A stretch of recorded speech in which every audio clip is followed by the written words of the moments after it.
হরে কৃষ্ণ বন্ধুরা, রাধে রাধে। সবাই কেমন আছো? চলো আজ আমার ছোট্ট লাড্ডু সোনা আমার কাছে কিভাবে এসেছিল সেটাই তোমাদেরকে বলা যাক।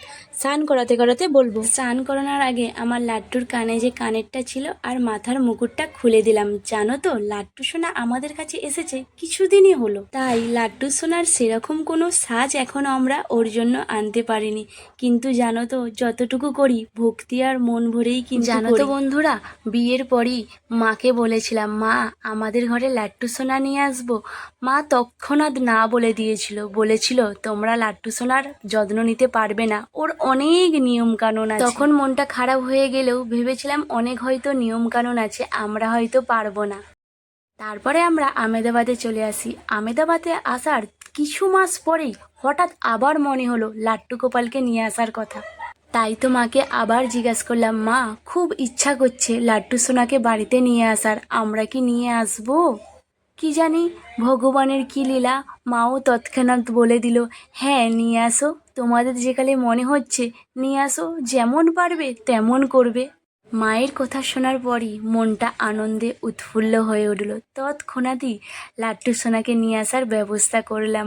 ওর পাপা যেহেতু মানে আমার স্বামী যেহেতু কাঠের কাজ করে, তাই ওর জন্য সাথে সাথে সিংহাসনও বানিয়ে নিল। তবে লাড্ডু সোনা বাড়িতে আসার পর না অনেক কিছু বুঝতে পেরেছি, অনেক কিছু ফিল করতে পারি।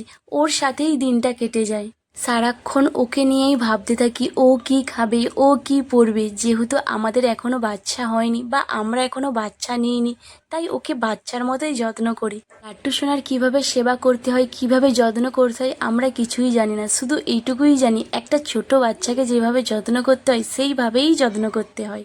জানো তো, ওর সেবা করলে, ওকে খেতে দিলে, ওকে ঘুম পাড়ালে আমার সমস্ত মনের কষ্ট দূর হয়ে যায়, যেন মনে হয় আমার ছোট্ট একটা বাচ্চার সাথেই আমি খেলছি। জানো তো, ওর মুখটা এতটাই মিষ্টি, ওর ওই যে হাসি, মৃদু হাসিটা মনের সমস্ত কষ্ট ভুলিয়ে দেয়। তোমরা বললে বিশ্বাস করবে নাকি আমি জানি না, ওর সেবা করার সময় বা ওর কাছে থাকার সময় আমি কিন্তু অন্যরকম একটা ফিল করি, যেটা আমি বলে বোঝাতে পারবো না। লাট্টু সোনা আমাদের জীবনে আসার পর এমন অনেক আশ্চর্য রকম ঘটনা আমাদের সাথে ঘটেছে, সেগুলো অবশ্যই তোমাদের সাথে শেয়ার করব আস্তে আস্তে। তোমাদের সাথে কথা বলতে বলতে আমার লাট্টু সোনার স্নানও হয়ে গেল, আর আমি আমার লাট্টু সোনাকে বিস্কুট খাইয়ে দিলাম। লাট্টু সোনার খাবারে নাকি তুলসী পাতা দিতেই হবে, না হলে কিন্তু লাট্টু সোনা নাকি রাগ করে, এগুলো আমার শোনা কথা। তারপরে আমি আমার লাট্টু সোনাকে আবার সাজিয়ে দিলাম।